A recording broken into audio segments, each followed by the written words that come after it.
ETF index mutual funds నేర్చుకుని stock మార్కెట్లో రాణించాలనుకుంటున్నారా? వెంటనే ఈ నెంబర్కి కాల్ చేయండి.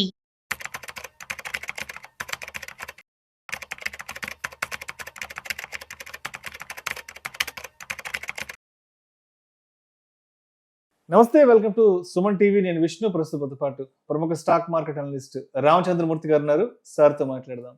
రామచంద్రమూర్తి గారు నమస్తే సార్. నమస్తే అండి. Welcome to Suman TV. Thank you sir. Thank you. So ఒక్కసారి ఇవాళ మార్కెట్ క్లోజింగ్ ఎక్కడుందో చూద్దాం సార్. సెన్సెక్స్ విషయానికి వస్తే 594 పాయింట్ల లాభంతో 82,380 వద్ద క్లోజ్ అయింది. నిఫ్టీ విషయానికి వస్తే 169 పాయింట్ల లాభంతో 25,239 వద్ద క్లోజ్ అయింది. ఒక్కసారి నిఫ్టీ గురించి మాట్లాడుకుంటే 2 నెలల హైలో ఉంది. ఎందుకు ఏంటనేది మనం ఫర్దర్ గా వీడియోలో కూడా మాట్లాడుకుందాం. సో అంటే ఆల్మోస్ట్ సెన్సెక్స్ కూడా ఇవాళ 600 పాయింట్ల దగ్గర ఆల్మోస్ట్ టచ్ అయిపోయింది. నిఫ్టీ ఏమో 169 పాయింట్లు. అండ్ ఇండిసెస్ అదే విషయానికి వస్తే 25,239. సో ఏంటి ఇవాళ మార్కెట్లని బాగా పాజిటివ్ గా నడిపించిన అంశం ఏంటి? ఏదో అమెరికా నుంచి ఒక న్యూస్ రావడం జరిగిందని కూడా ఇప్పుడే చదివాను. అండ్ అదేవిధంగా ఇవాళ టాప్ గెయినర్స్ అండ్ లూజర్స్ ఎవరు? యాక్చువల్గా లాస్ట్ 3-4 డేస్ నుంచి కూడా మార్కెట్స్ పాజిటివ్ వచ్చాయండి. మేజర్ న్యూస్ ఏంటంటే ట్రంప్ కొంచెం మెత్తపడటం. ఆయన ఇండియా మీద కొంచెం సానుకూలంగా ఉన్నాడు. బయలాటరల్ టాక్స్ ఇవాళ నుంచి స్టార్ట్ అయినాయి. మేజర్గా ఆ న్యూస్ వల్ల మార్కెట్లు బాగున్నాయి. తర్వాత అడిషనల్ పాజిటివ్ న్యూస్ ఏంటంటే US fed rate cuts expectation జరుగుతుంది. ప్రజెంట్ వాళ్ళు మీటింగ్ జరుగుతున్నారు. రేపు బుధవారం అవుట్కమ్ వస్తుంది. సో వాళ్ళు రేట్ కట్ జరిగే ఛాన్సెస్ ఉందని ఒక న్యూస్. అలాగే అది జరిగితే ఇండియాలో కూడా రేపు అక్టోబర్లో అదే మన రిజర్వ్ బ్యాంక్ మీటింగ్ కూడా జరిగే ఛాన్స్ ఉంది. రేట్ కట్ అయ్యే ఛాన్స్ ఉంది. సో అది మేజర్ బెనిఫిట్ అవుతుంది. సో ఇవన్నీ కూడా పాజిటివ్ న్యూస్ అయితే ఇప్పుడు ఉన్నాయి. అయితే ఈ యుఎస్లో ఏదైతే ట్రంప్ గారు 25-50% హైక్ చేశారు కదా, అది కనుక తగ్గితే ఇంకా మంచి లీడ్ అయ్యే ఛాన్స్ ఉంది ఇండియన్ మార్కెట్స్. సో ఈ జిఎస్టీ ఒకటి నార్మల్గానే అది సైలెంట్ పాజిటివ్ ఫ్యాక్టర్ యాడ్ అయింది. సెంటిమెంట్స్ బలపడటానికి ఏంటంటే ఈ ట్రంప్ గారు తగ్గటం అనేది కొంత సెంటిమెంట్ పాజిటివ్ రావటం, అలాగే ఎఫ్ఐఎస్ మళ్ళీ రిటర్న్ టు ఇండియాకి రావడం జరుగుతుంది. ఎఫ్ఐఎస్ మళ్ళీ బయింగ్కి వస్తున్నారు. సో ఇవన్నీ రీజన్స్లో మార్కెట్స్ పెరుగుతున్నాయండి. ఇంకా కంటిన్యూ కూడా అవుతాయి. ట్రెండ్ అంతా మీరు అన్నట్టు 2 months హైలో కూడా ఉంది. మార్కెట్స్ వచ్చాయి. ఇంకా బ్యాంక్ నిఫ్టీ రేజింగ్లోకి రావాలి. అలాగే నిఫ్టీ 25,400-500 వస్తే ఇక స్టేబుల్కి వస్తున్నట్టు మనం అనుకోవచ్చు.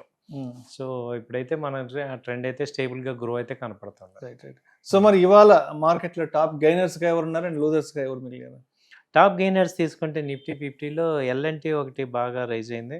అలాగే M&M, Persistent, Bharat Forge, so Chola investment, Cholamandalam finance, తర్వాత ఈ మెయిన్స్ ఇవి బాగా వచ్చాయండి. మిడ్ క్యాప్లో తీసుకుంటే Cyient, rail Vikas, supreme industries, తర్వాత భారత్ ఫోర్జ్, తర్వాత K E industries, Maruti Suzuki, minimum ఇవన్నీ కూడా 2%, 3% బాగా పెరిగాయండి. ప్రెస్టేజ్, సో ఇప్పుడు మెట్కేవ్, ఈవెన్ ఒరాకిల్ 2%.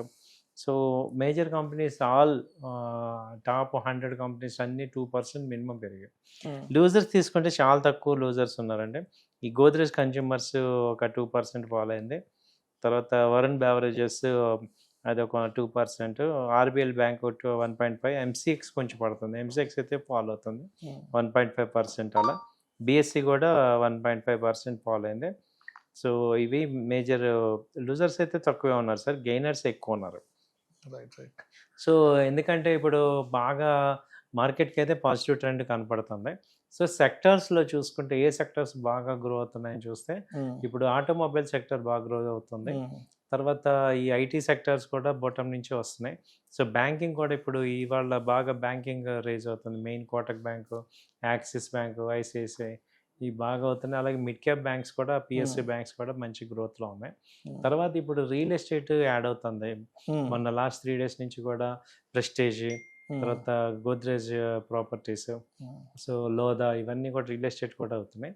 అయితే నెక్స్ట్ పొటెన్షియల్ సెక్టర్స్ ఏమున్నాయని చూసుకుంటే రేపు 20వ తారీఖు 26వ తారీఖు ఈ ఇన్సూరెన్స్ కంపెనీస్ జిఎస్టీ తగ్గే అవకాశం ఉంది.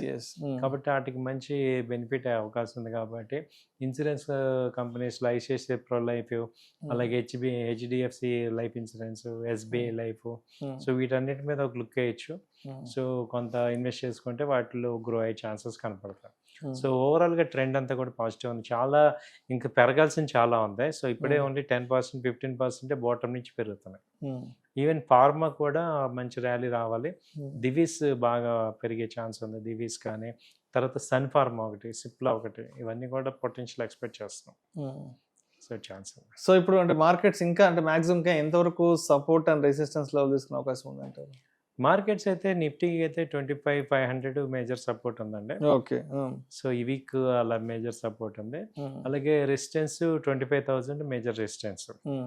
సో అలాగే నిఫ్టీ, బ్యాంక్ నిఫ్టీకి వస్తే 56,000 దాకా ఛాన్స్ ఉంది. ఇప్పుడు 55,300 అలా ఉంది. సో 55 మేజర్ సపోర్ట్ ఛాన్స్ ఉంది. సో ఈ రెండింటి రేంజ్ తీసుకోవచ్చు. సో మిడ్ క్యాప్ కానీ లార్జ్ క్యాప్ కానీ ఇంకా ర్యాలీ స్టార్ట్ అవుతాయి బాగా. రైట్. సో ఇప్పుడు రాబోయేదంతా కంప్లీట్ ఫెస్టివల్ సీజన్ కాబట్టి అండ్ మార్కెట్లో కూడా మనీ రొటేషన్ బాగా జరుగుతుంది కాబట్టి అండ్ మాన్సూన్ కూడా కంప్లీట్ ఫుల్ ఫ్లెడ్జ్డ్గా దేశం అంతా కూడా ఈ సంవత్సరం మాన్సూన్ కూడా బాగానే వచ్చింది కాబట్టి సో ఇప్పుడు మార్కెట్లో డబ్బులు రొటేషన్ అయ్యే సీజన్ కూడా కాబట్టి అంటే ఒక్కసారి మనం కన్జంప్షన్ సెక్టర్ గురించి మాట్లాడుకుంటే ఎలా ఉండొచ్చు అంటారు? ఎఫ్ఎంసీజీకి బాగానే ఉంటుంది సార్. ఎఫ్ఎంసీజీ కన్జంప్షన్ తీసుకుంటే కన్జంప్షన్ కానీ, తర్వాత ఇన్ఫ్రా కానీ, ఎఫ్ఎంసీజీ, ఈ రియల్ ఎస్టేట్, మీరు అన్నట్టు వెహికల్స్ అన్ని పర్చేసింగ్ ఎక్కువ ఉంటాయి. సో ఇదంతా కూడా ఈవెన్ ట్రావెలింగ్ ఎక్కువ, ట్రాన్స్పోర్ట్ కానీ, సో ఇవన్నీ కూడా జరుగుతుంటాయి. సో ఇక నెక్స్ట్ ఈవెన్ గోల్డ్ సిల్వర్ కూడా పెరుగుతాయి, ఎందుకంటే ఇంకా కన్జంప్షన్ వస్తుంది. సో వీటన్నిటికీ బాగానే ఉంటాయి. సో ఈవెన్ ఫార్మా, సో ఇప్పుడు ఈ నెక్స్ట్ 3-4 మంత్స్ టెక్స్టైల్, బట్టలు ఎక్కువ బట్టలు కొంటాం, టెక్స్టైల్. అలాగే ఇప్పుడు లేటెస్ట్ లైఫ్ స్టైల్ కానీ, ట్రెండ్ కానీ, ఇప్పుడు మీకు ఇప్పుడు దగ్గర ఒక 20 కంపెనీలు మామూలుగా చెప్పాను మీకు.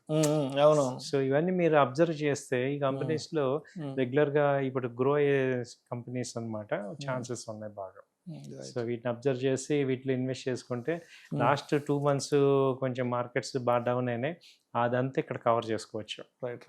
సో మొత్తానికి మరి రేపటి మార్కెట్ ఎలా ఉండే అవకాశం ఉందంటారు 17th సెప్టెంబర్ వెడ్నెస్డేకి? రేపైతే కొంచెం పాజిటివ్గానే ఉంటుందండి. మేజర్గా ఏదైనా మార్నింగ్ డౌన్ అయితే అడ్వాంటేజ్ అనమాట, డిప్ అయితే advantage. By and dip strategy follow అవ్వండి. సో 100-150 పాయింట్స్ ర్యాలీ కనపడుతుంది. సో మార్కెట్స్ పాజిటివ్గానే ఉన్నాయి, బై అండ్ డిప్స్ లా చేసుకోవచ్చు. అయితే ట్రెండ్ అయితే స్లో అండ్ అండర్ కరెంట్గా పాజిటివ్ చూపిస్తుంది. సో ఈవెన్ ఎఫ్ఐఎస్ వస్తే ఇంకా బాగా ర్యాలీ వచ్చేస్తుంది. సో అంటే మొత్తానికి పోయిన సంవత్సరం సెప్టెంబర్లా కాకుండా ఈ సంవత్సరం మరి సెప్టెంబర్ నుంచి మార్కెట్లకి మంచి రోజులు వచ్చే అవకాశం ఉందంటారు? ఎందుకంటే లాస్ట్ సెప్టెంబర్ 27th నుంచి మార్కెట్ ఏ రేంజ్లో పడిందో చూసాం. ఆల్మోస్ట్ మొన్న జూన్ జూలై వరకు కూడా మార్కెట్లు అతలాకుతలం అయిపోయాయి. లాస్ట్ ఇయర్ కావాలి సెప్టెంబర్ 27 ఆల్ టైమ్ హై, అదే లాస్ట్ రావడం. సో మొత్తానికంటే ఇంకా ఈ సంవత్సరానికి అయితే ఇంకా సెప్టెంబర్ ఫియర్స్ అయితే ఏం లేవంట అనుకోవచ్చా? ప్రెసెంట్ అయితే ఇంకా కనపట్లేదు సార్. ఆయన ఆల్రెడీ ఏం పెట్టాడు, ఆగస్ట్లో పెట్టేశాడు. సో ఇప్పుడు కొంచెం ఫ్రీ అయ్యాడు. సో ఈవెన్ నెక్స్ట్ 2-3 months కూడా చూసుకుంటే మనకి పాజిటివ్స్ ఎక్కువ ఉన్నాయి. సో మేజర్ థ్రెట్ ఈ 50% టారిఫ్, దాన్ని కూడా తట్టుకున్నాం. కాబట్టి ఇక అంతకు మించి వేసేది లేదు. ఇప్పుడు ఆయన G7 కంట్రీస్ కూడా టారిఫ్ వేయండి ఇండియాకి అంటున్నారు, కానీ అవన్నీ వర్కౌట్ అయ్యేటట్టు కనపట్ల. సో ఎమ్మటే మాట మార్చేసి ఇండియాతో నెగోసియేషన్ స్టార్ట్ చేశాడు ఈయన. సో ఒక స్టాండ్ ఉండదు వీళ్ళకి, మాట్లాడటం వల్ల ఇండియన్ రీటైల్ చాలా సఫర్ అయ్యాం. సో ఇప్పుడు అది తట్టుకొని మళ్ళీ స్ట్రాంగ్ లీడర్షిప్ ఉండటం వల్ల ఇది జరిగింది. సో కాబట్టి ఇప్పుడు నెక్స్ట్ అంతా కూడా పాజిటివ్ ఉంటాయి. Right sir. Thank you sir. Thank you so much Ramachandramurthy garu. Thank you.